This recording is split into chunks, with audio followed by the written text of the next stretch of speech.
Ya, salam sejahtera buat kita semua. Ya, perkenalkan nama saya Alfred Betrerung, biasa dipanggil Ibet. Ya, pada saat ini kita akan membaca dan merenungkan sebagai cerita firman Tuhan. Namun sebelum itu kita awali dengan doa. Kita berdoa.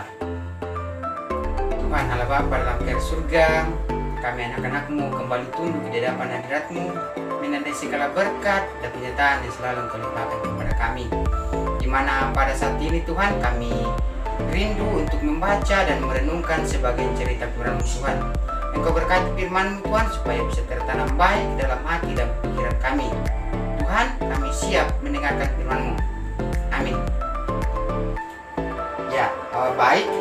Pembacaan kita pada saat ini saya ambil dari Yohanes pasal yang ke-12 ayat 1 sampai 8. Ya. Firman Tuhan, Yesus diurapi di Betania.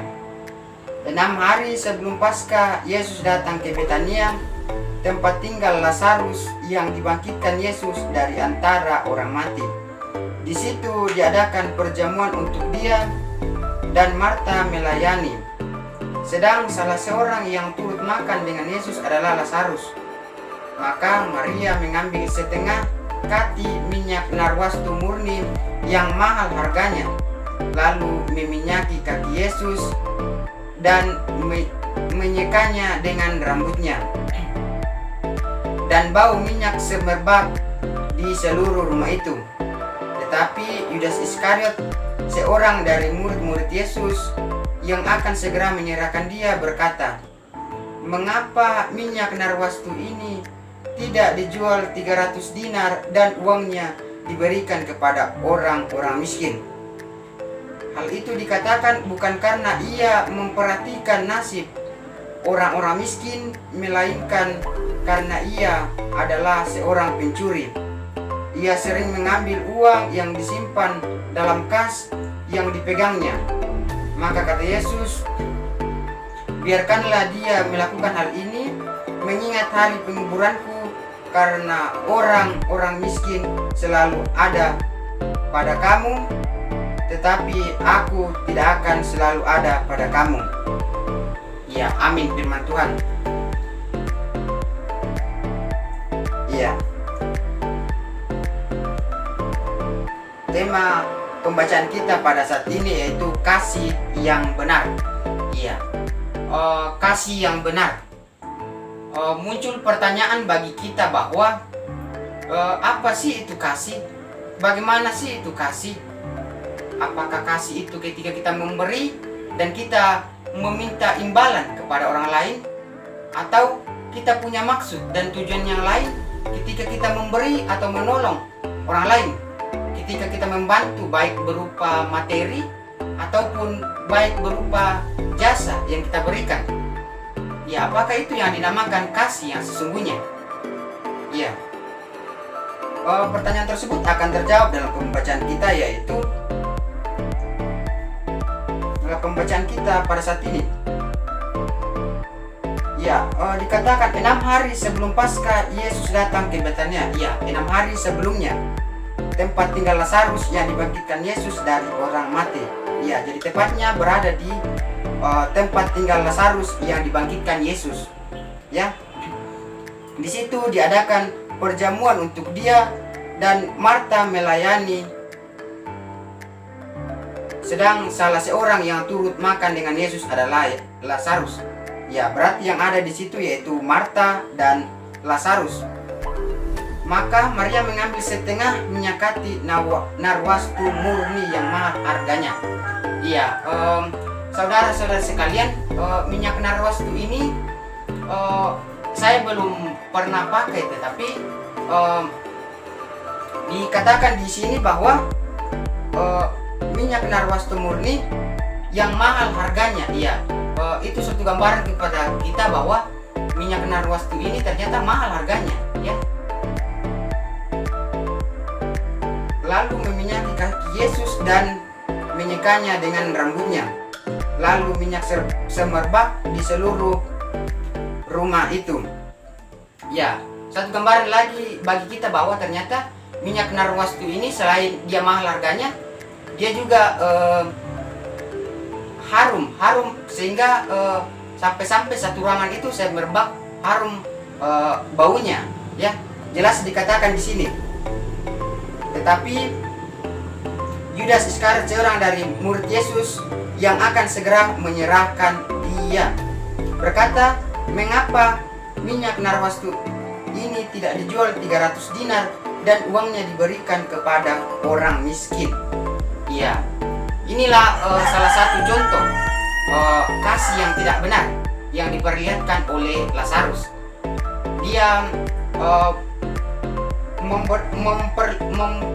memberikan atau mengarahkan suatu kasih, tetapi dia mengharapkan suatu imbalan. Ini kasih yang tidak benar, ya. Dikatakan ternyata minyak narwastu itu harganya kalau dijual 300 dinar. Ya, 300 dinar.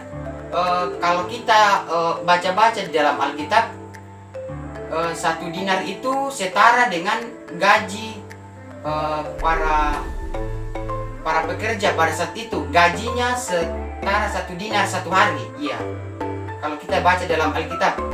Nah, kalau kita di zaman sekarang, gaji sekarang 1 hari itu kita anggap sajalah 100.000.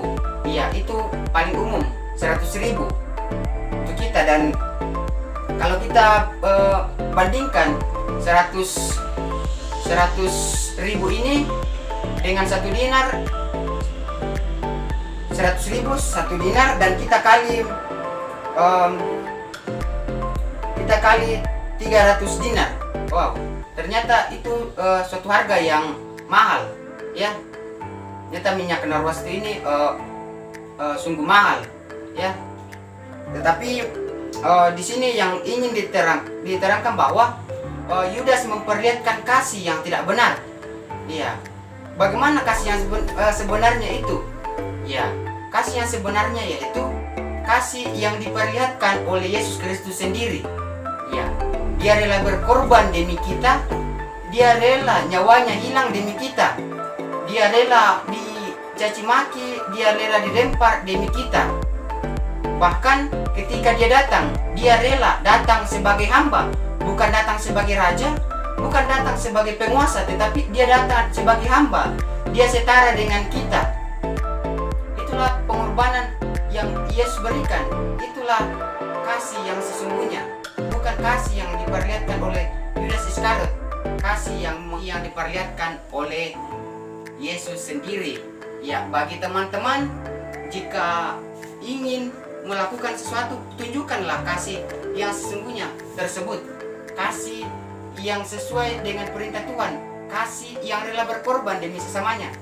Memang ketika kita berbuat baik, ketika kita memberi kepada seseorang, terkadang kita mendapatkan sesuatu hal yang tidak semestinya, tidak sesuai dengan apa yang kita berikan, tidak sesuai dengan kasih yang kita berikan.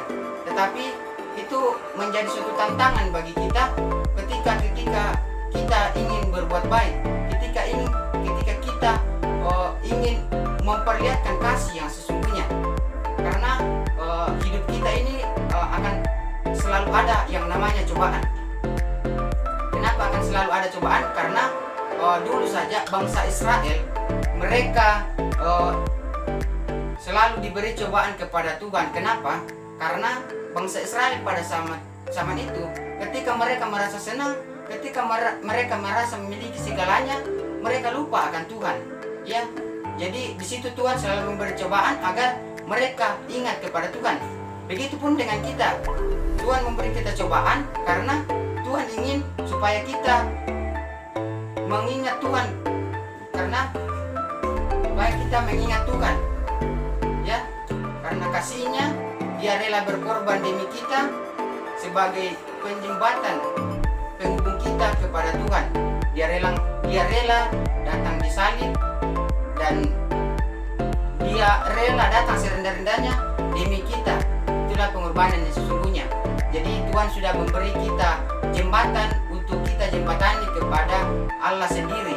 Ya, Jadi jangan kita pergunakan salah jembatan yang sudah diberikan atau pengorbanan yang sudah diberikan oleh Yesus sendiri. Ya, kita harus menggunakan jembatan tersebut. Kita harus memperlihatkan kasih sungguhnya. Kita melakukan perintah yang diperintahkan oleh Yesus. Kita hidup sesuai perintah Yesus. Ya, jadi berikanlah kasih yang sesungguhnya kepada orang di sekitar kita, keluarga kita, maupun orang yang kita tidak kenal. Walaupun memang seperti yang saya katakan tadi, berbuat baik itu memang susah. Ya, jika memang teman-teman mengharapkan suatu imbalan, ingat bahwa imbalan tersebut memang akan ada, tetapi bukan orang yang kita beri, bukan orang yang kita berikan pada saat itu, tetapi mungkin dari orang yang ada di sekitar kita, atau orang lain, atau mungkin orang yang tidak kita kenal.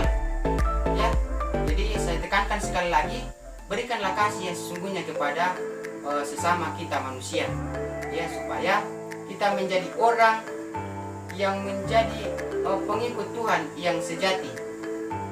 Ya, amin firman Tuhan. Ya, sebelum kita menutup pembacaan firman Tuhan, kita tutup dengan doa. Kita berdoa.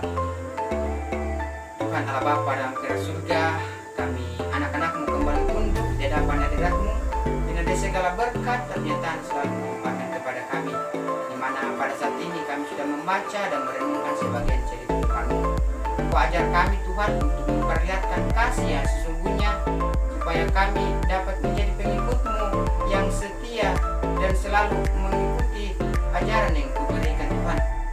Tuhan Allah Bapa dalam kerajaan surga, inilah yang menjadi doa kami, permohonan kami, dan ungkapan syukur kami yang membawa dalam nama Kristus. Inilah Tuhan yang juru selamat kami.